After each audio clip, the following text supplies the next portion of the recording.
Texas, Utah, Florida and Mississippi this year, earning himself #1 status. Bronc rider Damien Brennan joins me in the studio. Damien, where's home for you? I live at Injune, Queensland there, out northwest of Injune, and I just live on a property up there with Mum and Dad. Tell us about the property. Yep, so we have 150,000 acres up there and we just run breeders and pretty well grown up riding horses and just living a normal, kid life on a place, I suppose. When did you find out you'd make a damn good bronc rider? Probably like 3 years ago, I reckon. Yeah. Weren't you in the US by then? Yes, I was. That's a late time to figure out. I still wasn't sure if I was going to be that good. Wow. Yeah. This is incredible. You've had so many huge successes, but #1 status at the moment. How hard is it to hang on to? Yes, very hard. The competition over there is incredible. Riding against all the riders, Zeke Thurston, Sage Newman, they're all incredible bronc riders, and it's going to be tough to hang on to it, but I'm going to try, that's for sure. And this kid from Central Queensland comes over and takes out the wins. Obviously, you rodeoed a bit in Australia first. Yep. Prize money's a bit better over in the US. Yes, just a touch. Crowds are a bit louder. Yes, no, it's incredible, the rodeos in America.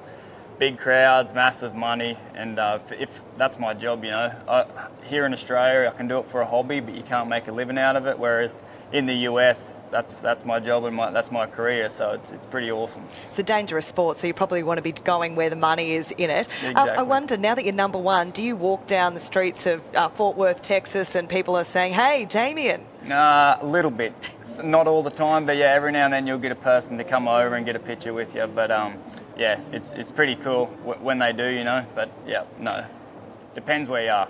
My dad watches a lot of American rodeo scene and big fan of yours, so I'm going to get your signature before you leave here today. Where you've had some really massive wins. 2022, you go out there, you take out the Resistol Rookie of the Year in the whole circuit. Absolutely massive. What were the wins that got you to that?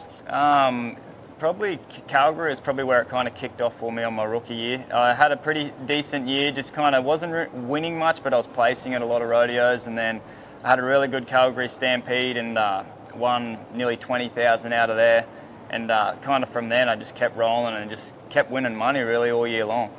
What's the culture like as you move around? Do you all travel together, all the competitors from your broncs and your bulls? So I travel with 2 other fellas, and we all enter the same rodeos, but everyone else kind of does their own thing.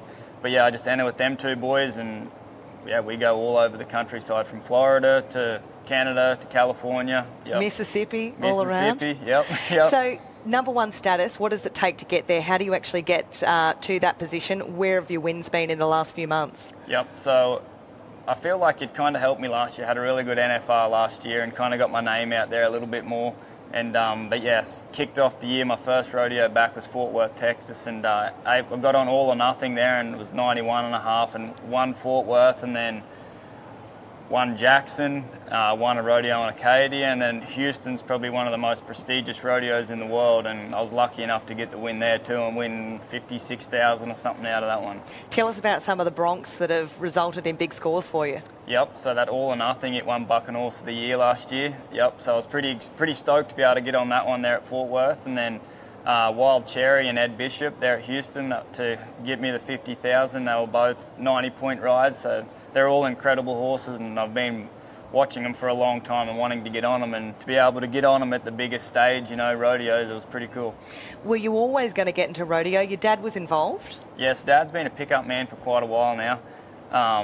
And growing up, we used to get on potty calves and Shetlands and all kinds of stuff, but I wasn't real sure about it when I first left school. I went down and played a bit of rugby in Brisbane, and then went north, just being a young fella working on stations, and got an old ragged out bronc saddle, and away I went.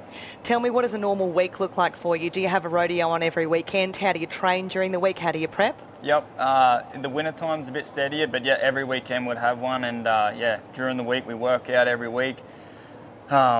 If we feel like we need to, we'll run some practice horses in and get on some practice horses, and just keep working out and get a little bit of work every now and then too, work on some ranches and work some cattle, just so it feels like home a bit more. Yep. You talk a bit about All or Nothing. You've also ridden the brilliant Wild Cherry. Yep. Had a bit of success there? Yes, yep. I got on her in the short round there at Houston and, won the short round on her. And I actually got on her 2 years ago and I was 88 on her in Hermiston. yeah, that's an incredible horse. That's been a good horse for a long time, and yeah, every time your name's next to hers, it's going to be good. Now, have you ever been to a beef before?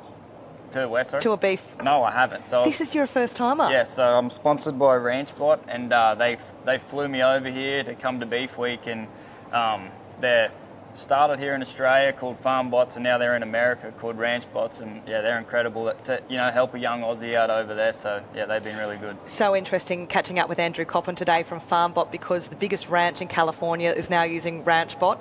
There's Oregon producers who are a big deal using it as well. It'll be so fascinating to see what the uptake is across the nation over the next little while. Now, when you head back home, you'll be based just out of Fort Worth? Yes, correct. Where will you go and compete over the next few weeks and months?